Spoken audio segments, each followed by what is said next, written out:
4. The Radio Wammo Breakfast. The voice of the creative economy. With Vincent Heeringa. Yep, idealog.co.nz, also celsius.co.nz, because that's what we're talking about mainly today. G'day there, Vincent. Good morning, Wammo. How are you? Very well, thanks. Farmers, federated farmers in particular, seem to be adamant that they aren't going to have any part of this emissions trading scheme.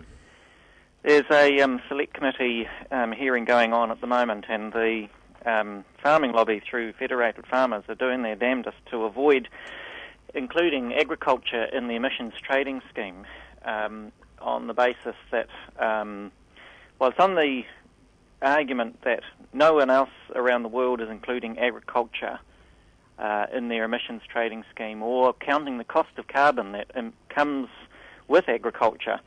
And so on that basis, because nobody else is, nor should we, because it imposes a whole bunch of costs on farmers and makes us uncompetitive, which is an argument, and it's a good argument. But I would, to me, it's wrong-headed. It actually addresses the wrong problem, which is that New Zealand farming and agriculture should be, and I say should advisedly because everyone has an opinion about how you should run your business, but in a world where it's obvious that carbon will have a price, and Walmart and Marks and Spencers and all the and Tesco's, the global retailers are demanding that produce and products are sourced sustainably. Yeah.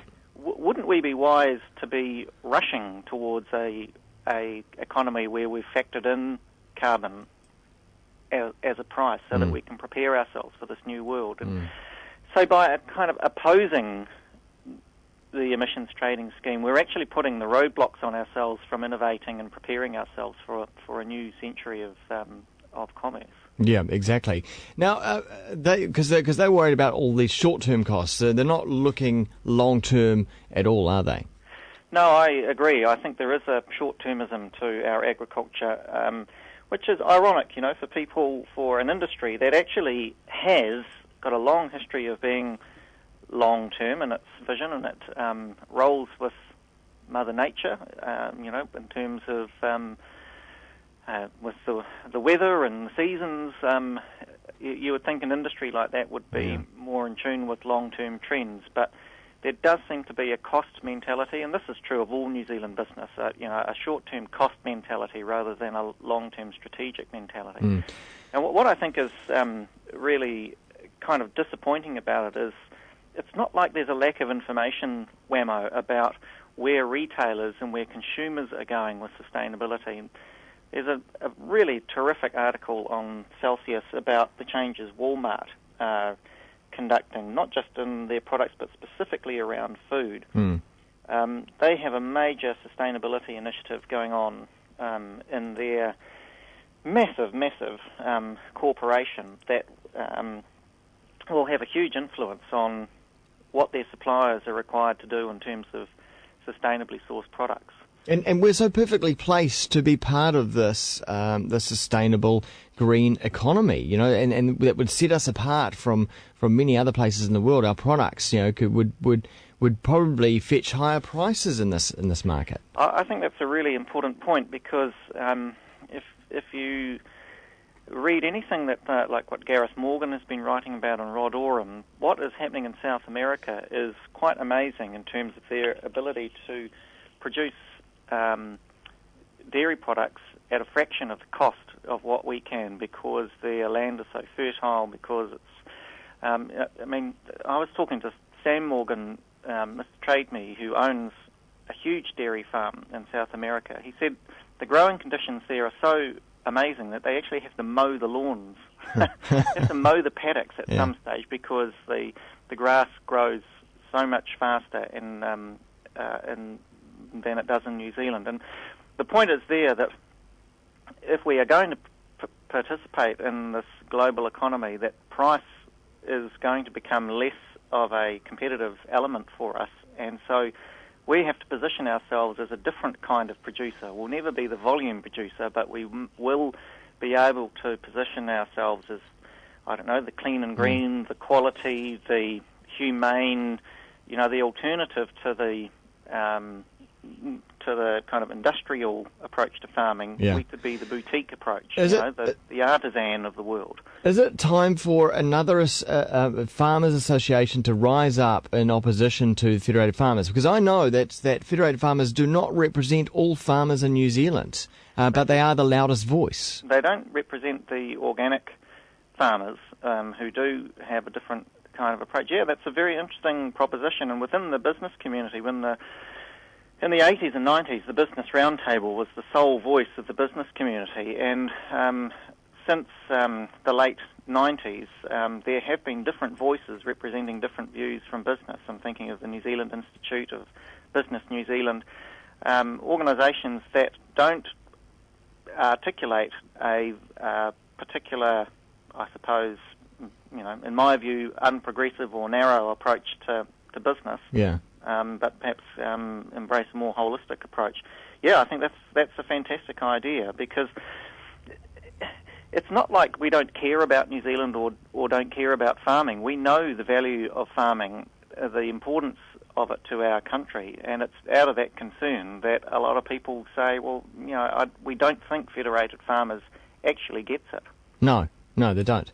And they don't. They represent individual farmers, but by and large, they're representing a lot of corporate farmers. The new wave of farming in New Zealand, the giant farms. Well, look, I have no problem with corporate farming. I think actually that's a great way to generate efficiencies, and you can make big change when you have big organisations. I don't necessarily think being sustainable means being small. In fact, there's an argument that being small actually increases costs and reduces innovation. But I think the point is that aligning ourselves with a kind of vision of the world where carbon has a price, where we have a boutique sale approach rather than a volume sale approach, that seems to me to be much more in line with where the future is. And if it was just me, I'd be worried, but a new report, for instance, this morning by KPMG about agriculture says exactly this, that we are going to be out-commoditised by Brazil and by Uruguay and by China and Mongolia, where, it literally, the grass grows and the milk flows. Okay, well, that story is up at celsius.co.nz. Yes, spelt funny, CELSIAS. Spelled wrong because someone was drinking when they bought the URL, I think. Or someone else has parked on the other one. Yes. Yeah, and one other thing that's up at Celsius that I'm very proud to have up there is a show that I'm doing outside of the breakfast show. It's called The Climate Show, that is filmed and recorded here in the Kiwi studio as well, and it's an online web show that is all about the climate news, science, politics, and solutions as well. And it's co-hosted with Gareth Ronalden from hot-topic.co.nz, hot-topic.co.nz. And we thought we had a discussion sort of one day after I interviewed him here on the show, and we thought, we could do a whole show on climate change. There doesn't seem to be a lot going on in this space, particularly in the audio-video space. Right. So, yeah. so we're we're not New Zealand. You'd be the only one, and are you getting international traffic as well on that? Yeah, we are. We're noticing some very good pickup, mainly through Hot Topic, because he's got a pretty good worldwide community of people engaged in discussion about climate change there. And Celsius, now you guys are also carrying the show as well, and we've just recorded episode number 3, which will be up later on today. Right. Featuring our guest interviewer is Naomi Oreskes, who has written a book called Merchants of Doubt, which basically details how a small handful of scientists down through the years have used scientific doubt to basically turn the tables on sound science, right through from tobacco and the link with cancer, through to acid rain, right through to climate change. And we're still seeing it today, of course, with all the climate skeptics and the doubt that's put into the minds of the public and journalists when they're talking about media stuff. is susceptible to that kind of need for a supposed balance when when actually the majority of the science is saying a pretty unified thing. Yeah.